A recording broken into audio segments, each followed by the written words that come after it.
कविता और राधा दोनों सहेलियां थी और उन दोनों की माँ भी बहुत पक्की सहेलियां थी। ऐसे ही एक दिन वो दोनों उदास बैठी थी, तभी वहाँ वो दोनों सहेलियां आती हैं।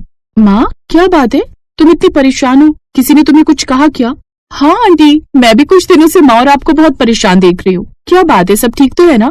अगर किसी ने कुछ कहा है तो मुझे बताओ, मैं उसकी जुबान खींच लूंगी। नहीं मेरी बच्चियों, हमें किसी ने कुछ नहीं कहा। तो क्या बात है माँ, बताओ ना हमें। अब जिस घर में 2 जवान बेटियां हैं, उस माँ को चिंता तो सताएगी ना बेटा। आंटी, आप चिंता क्यों करती हो? सब ठीक हो जाएगा, इसलिए अब ज्यादा परेशान मत हो। हाँ माँ, और आप देखना हम दोनों की शादी किसी अमीर और बड़े घर में होगी, और आप देखना घोड़ी पर सवार होकर अपनी दुल्हन को अपने साथ ले जाएगा। बस बस, सपनों की दुनिया से बाहर आ जा, क्योंकि इस सपनों की दुनिया ना सिर्फ सपनों में ही अच्छी लगती है।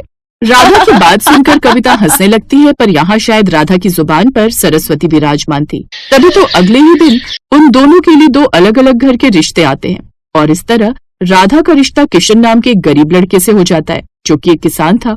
तो वहीं कविता की शादी विवेक नाम के एक बिजनेसमैन से पक्की हो जाती है। शांति और सविता दोनों ही अपनी बेटियों के लिए खुश थी, लेकिन फिर भी सविता अपनी बेटी राधा के पास जाती है और, राधा मुझे माफ करना, मैंने तेरा रिश्ता एक ऐसे घर में पक्का करवा दिया जिस घर में शायद तुम एडजस्ट न कर पाओ। पर मैं क्या करती मेरी बच्ची, मेरे पास इतना पैसा नहीं कि मैं तेरे लिए दहेज गिन पाऊं। कोई बात नहीं माँ, आपने जो भी फैसला लिया है मेरी जिंदगी के लिए वो कुछ सोच समझ कर ही लिया है, इसलिए मैं आपके फैसले पर कभी कोई सवाल नहीं करूंगी। और अगले 1 महीने के बाद दोनों सहेलियों की शादी हो जाती है और सविता और शांति की दोनों ही बेटियां विदा होकर अपने ससुराल पहुंच जाती हैं। राधा बहू, दाहिने पैर से कलश गिराकर इस घर में लक्ष्मी बनकर प्रवेश करो। सास की बात सुनकर अब राधा दाहिने पैर से कलश गिराकर गृह प्रवेश करती है, और जैसे ही अंदर जाती है ये सब देख राधा बहुत खुश होती है। जहाँ एक तरफ राधा का गृह प्रवेश इतने शानदार तरीके से होता है, तो वहीं दूसरी तरफ कविता, जो एक बड़े और बिजनेसमैन के घर में गई थी, उसका गृह प्रवेश बहुत ही साधारण तरीके से होता है। बहू, जल्दी से कलश गिराओ और अपने कमरे में जाओ। वो क्या है ना, मेरी एक बहुत अर्जेंट मीटिंग है, इसलिए मैं यहाँ ज्यादा अपना समय बर्बाद नहीं कर सकती।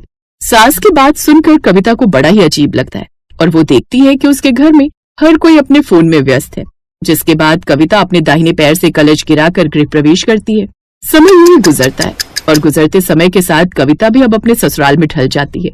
देखते ही देखते 1 साल गुजर जाते हैं, और 1 साल बाद दोनों ही सहेलियां अपनी माँ से मिलने के लिए जाती हैं, जहाँ सविता और शांति घर के बाहर ही बैठी थी, और वो देखती हैं कि कविता ने हाथ में सोने के कंगन, शरीर पर महंगी साड़ी और भी तरह तरह के गहने पहने हुए हैं। तो वही राधा बहुत ही सिंपल और सूती साड़ी में थी। माँ, आपसे मिलकर बहुत अच्छा लग रहा है। आंटी कैसी हो आप? जब से ससुराल गई हूँ तब से ससुराल वालों ने मुझे इतनी जिम्मेदारी दे दी कि यहाँ आने का समय नहीं मिला। कभी इनका बिजनेस संभालो तो कभी घर। वैसे राधा, तुम शादी के बाद बहुत सुंदर लग रही हो। तुम भी कम सुंदर नहीं लग रही।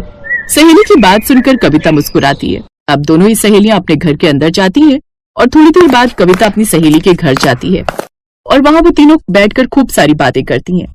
लेकिन बातों ही बातों में कविता ने राधा से सवाल किया, राधा, अगर बुरा न माने तो एक सवाल करूँ तुझसे?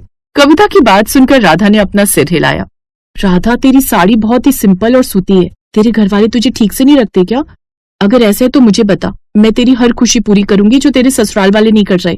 कविता की बात सुनकर राधा मुस्कुराई, और उसने बड़ी ही नरमी के साथ जवाब दिया, मैं जानती हूँ कि मेरे कपड़े बहुत सादे हैं, लेकिन मेरा ससुराल बहुत अच्छा है। मुझे जो चीज वहाँ मिलती है वो शायद कहीं नहीं मिले। राधा की बात सुनकर कविता के चेहरे पर मुस्कान आ गई, और कुछ ही देर बाद उसने एक और सवाल किया, सच कहूँ राधा, तो मैं जानना चाहती हूँ कि तुझे तेरे ससुराल में ऐसा क्या मिलता है जो कहीं और नहीं मिलता? अगर तू बुरा न माने तो क्या मैं तेरे साथ तेरे घर आ सकती हूँ? राधा ने अपना जवाब सर को हाँ में हिला कर दिया। इस तरह अब दोनों सहेलियां 2 दिन अपने मायके रहती, और तीसरे दिन कविता अपनी सहेली के साथ उसके ससुराल जाती है। जैसे ही कविता राधा के घर जाती तो घर देख उसका मुंह बन जाता। तो यहाँ रहती इतनी गंदी जगह? कविता की बात सुनकर राधा ने कुछ नहीं कहा, केवल मुस्कुराई और उसे अंदर आने के लिए कहा। अब जैसे ही कविता अंदर आई तभी उसकी सास ने उन दोनों को देख अपनी बेटी शीला और बेटे किशन से कहा, किशन, शीला देखो, घर की रौनक आ गई। इस घर की रौनक के साथ उसकी सहेली भी आई है। सुमित्रा की बात सुनकर शीला अपने हाथों में तुरंत पानी का ग्लास ले आती है और उसे देती है, तो वहीं सुमित्रा कुर्सी पर तकिया लगाकर कविता को बैठने के लिए कहती है, बैठो बेटी, इसे तुम अपना ही घर समझो। माना ये घर छोटा है, लेकिन इस घर में तुम्हें बहुत अपनापन मिलेगा। सुमित्रा के कहने पर कविता उस कुर्सी पर बैठ जाती है। तभी वो देखती है कि किशन अपने हाथों में खाने की थाल लेकर आता है, और उस थाल में थोड़े नहीं बल्कि बहुत सारे आइटम थे। राधा कविता के आगे एक छोटा सा टेबल लगाती है और उस टेबल पर कपड़ा बिछाकर खाने की थाल रख उसे खाने के लिए कहती है। ये सब देख कविता कुछ नहीं कह पाती और वो जैसे ही खाना शुरू करती है तभी किशन ने कहा, आज मैं राधा के लिए बहुत खुश हूँ, क्योंकि आज इस घर में असली खुशी जो आई है। क्या मतलब? मतलब ये कि असल मायने में आज इस घर में खुशी आई है, क्योंकि राधा अक्सर आपको याद किया करती थी। इसीलिए आज जब आप यहाँ आई तो राधा और हमारे घर की खुशी आई। किशन की बात सुनकर कविता की आंखें नम हो जाती हैं और वो सभी के आगे राधा से सवाल करती है, राधा ये सब? कविता, ससुराल में इज्जत पैसे से नहीं बल्कि व्यवहार से मिलती है। मैंने घर के हर सदस्य को अपना माना, उनकी खुशी को अपनी खुशी बनाई और उनके हर मुश्किल समय में उनका साथ दिया। बस यही वजह है कि आज मैं गरीब होकर भी अमीर हूँ, क्योंकि मेरे ससुराल में मुझे इज्जत और प्यार मिलता है और यही वो चीज है जो मुझे कहीं और नहीं मिल सकती। तू बिल्कुल सही कह रही है राधा, मेरे घर में मेरी इज्जत नहीं है और वहाँ हर चीज पैसे से होती है। शायद यही वजह है कि मैं अमीर घर में जाकर भी तेरी जितनी खुश नहीं हूँ। आज मुझे इज्जत की अहमियत समझ आ गई। कविता को अब राधा की खुशी की वजह पता चल गई थी, जिसके बाद कविता अपनी सहेली के गले लग अपने ससुराल जाती है और अब अपने ससुराल वालों के साथ भी ठीक वैसा ही व्यवहार करती जैसा राधा अपने परिवार के साथ व्यवहार रखती थी। और उसका इतना प्यार देख कविता के ससुराल वाले भी अब थोड़ा बहुत